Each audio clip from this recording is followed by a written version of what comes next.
This is the story of Among Us, a game made by three people, ignored for 2 years, nearly cancelled, and then, almost by accident, it became the most played game on the planet. Not because of a marketing campaign, not because of a publisher, because the world was stuck at home and needed something to play. First, if you never played it, let me paint you a picture. Among Us is a game about doing chores on a spaceship with your friends, fixing the wiring, swipe the card, empty the trash.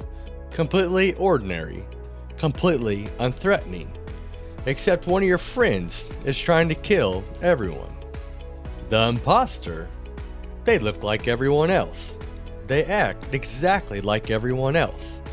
And they are trying to eliminate the crew before anyone figures out who they are. When somebody finds a body or hits the emergency button, the whole crew stops and everyone talks. Who was with who? Who moves suspiciously? Who do you trust? Who do you don't? And then you vote. And whoever gets the most votes gets launched into space. You might have just ejected the only person keeping everyone alive, or you might just have ejected the imposter. You will not know until it's too late. This genre has a name, social deduction. It goes back to a party game called Mafia, invented in 1986. The idea, one group knows the truth, the other has to figure it out. Among Us did not invent this. What it did was put it online, make it free on mobile, strip out every complication, and make it playable with 10 strangers in 30 seconds. That turned out to matter enormously.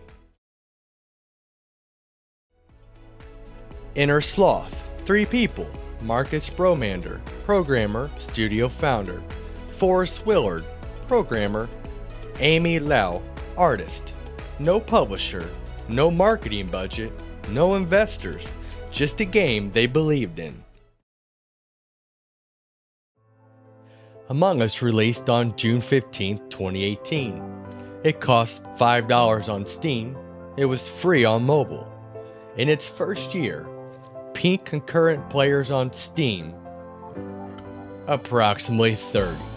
30 people at the same time, peak, for a full year. They kept going. By the summer of 2020, Inner Sloth had to make a decision.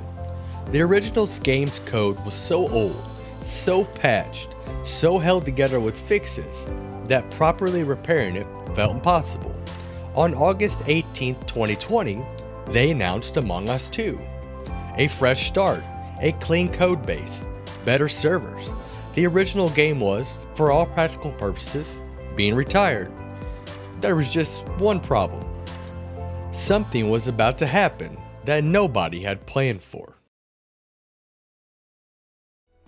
By August 2020, the biggest streamers on Twitch have found it. XQC, Disguised Toast, Corpse Husband, Saikuno, Valkyrie. Not because a PR firm sent them a copy. Not because EA paid them to play it. Because someone in their Discord sent them a link. Because a viewer clipped a funny moment. Because it was free. And it was fun. And you could play it with your friends. To understand what happened next, you have to remember what the world looked like. March 2020, global lockdown. Schools closed, offices closed, borders closed.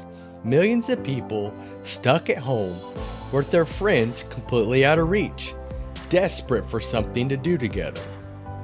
Among Us lets you play with 10 people from 10 different houses for free in 30 seconds. The timing was not planned. Inner Sloth had no idea what was coming, but the world needed exactly this game at exactly this moment.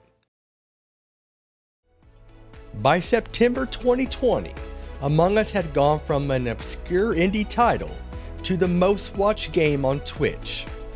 Not one of the most watched, the most watched, beating Fortnite, beating League of Legends, beating games with $100 million development budgets. A $5 game made by 3 people. 3 people. PewDiePie played it. Hits 110 million subscribers watch. Every major streamer was playing it. Every clip was going viral. The word sus was everywhere. Among Us had stopped being a game and started being a moment. And then a sitting congresswoman sat down and pressed play.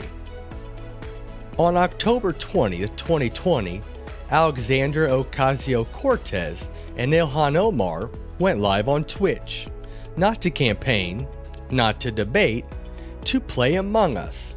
435,000 people watched, one of the biggest political Twitch streams in history. The game had stopped making sense to explain. A congresswoman was playing it live to encourage voter registration, and 500 million people had already downloaded it. The numbers by November 2020, 500 million monthly active players. #1 most downloaded app on the App Store. #1 on Google Play. Most downloaded mobile game of the entire year. 2 years earlier, 30 concurrent players on Steam. Inner Sloth had 3 employees. Still had 3 employees. Holding it all together with server patches and duct tape. Remember Among Us 2? Announced August 18th, a fresh start? On September 23rd, 36 days later, Inner Sloth canceled it. Not because it failed, because the original had exploded. Hundreds of millions of people were already playing the original, asking for bug fixes, better servers, anti-cheat.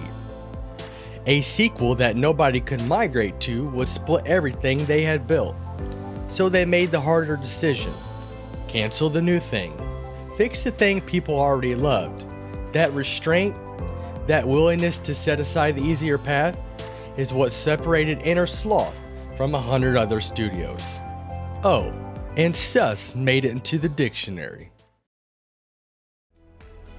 There's a lesson somewhere in the Among Us story that goes beyond gaming.